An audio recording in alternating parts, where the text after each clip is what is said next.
maanta oo taariikhdu tahay 6 Sebtembar 2017 golaha wasiirada ee xukuumadda federaalka Soomaaliya ayaa yeeshay kulan aan caadi ahayn oo uu shir gudoominayay ra'iisul wasaaraha xukuumadda mudane Xasan Cali Khayre. arrimaha kulanka looga hadlaya ahaa arrimaha amniga qaranka iyo dhacdadii sarkaalka jabhadda hubeysan ee ONLF. golaha ayaa ugu horreyn warbixin ka dhageystay hay'adaha amniga ee la xiriira xaaladda amni ee dalka guud ahaan, gaar ahaan dhacdadii sarkaalka jabhadda hubeysan ee ONLF, waxayna sheegeen inuu abaabulayay falal lid ku ah amniga dalka oo in muddo ah ka dhex waday dalka gudihiisa, xiriirna ula lahaa kooxaha argixisada ee Al-Shabaab. warbixinta amniga qaranka kadib ayaa ra'iisul wasaaruhu wuxuu ka codsaday golaha wasiiradu inay ka doodaan, falanqeeyaan, eegaana dhanka siyaasadda iyo dhanka sharciga guud ahaan. wasaaradda cadaaladda ayaa warbixin dhanka sharciga laga dhageystay oo goluhu ka siisay ku aadan habraacyada muhiimka ah ee sharciga dalka iyo heshiisyada hore oo ay wada galeen dowladda federaalka Soomaaliya iyo dowladda federaalka Itoobiya. golaha waxaa la hor keenay nuqulka heshiisyo ee dowladda federaalka Soomaaliya ee hore ula gashay dowladda Itoobiya ee 7 Juun 2015, kaasoo dhanka Soomaaliya uu saxeexay wasiir dawlihii markaas madaxtooyada jamhuuriyadda federaalka Soomaaliya Xildhibaan Maxamed Salaad ee dowladda madaxweyne Xasan Sheekh Maxamuud. heshiiskan ayaa u aqoonsanaya kooxaha hubeysan oo ay ka mid yihiin Al-Shabaab iyo jabhadda ONLF inay khatar ku yihiin amniga labada dal, meelna looga soo wada jeesto oo labada dal iska kaashanayaan si wada jir ah. waxaa sidoo kale la hor keenay golaha wasiirada heshiis la saxeexay 2 May 2016 oo ay dowladda federaalka Soomaaliya iyo dowladda federaalka Itoobiya ku heshiiyeen in ay si wada jir ah isaga kaashadaan la dagaalanka nabaddiidka iyo argagixisada si loo xaqiijiyo sugidda amniga iyo xasiloonida labada dal.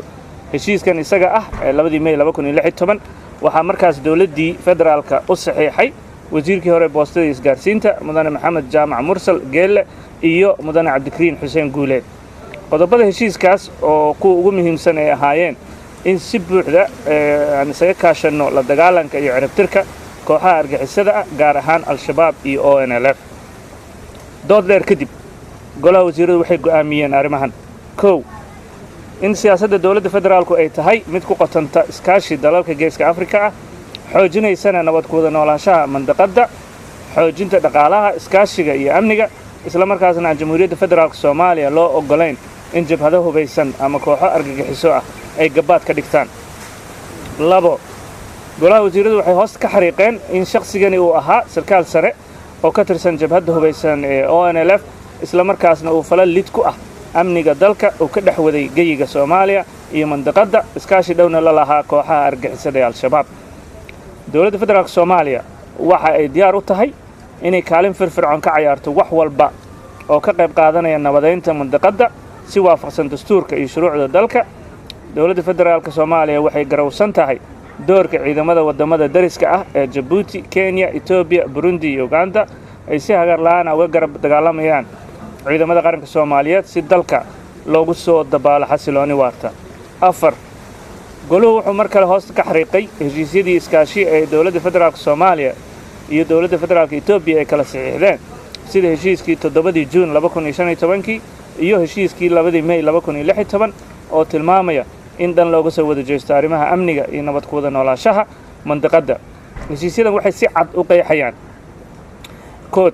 in cadowga labada dhinac ee Al-Shabaab iyo jabhadda ONLF ay khatar ku yihiin amniga labada dal, meelna looga soo wada jeesto oo labada dal iska kaashadaan si wada jir ahna ula dagaalamaan.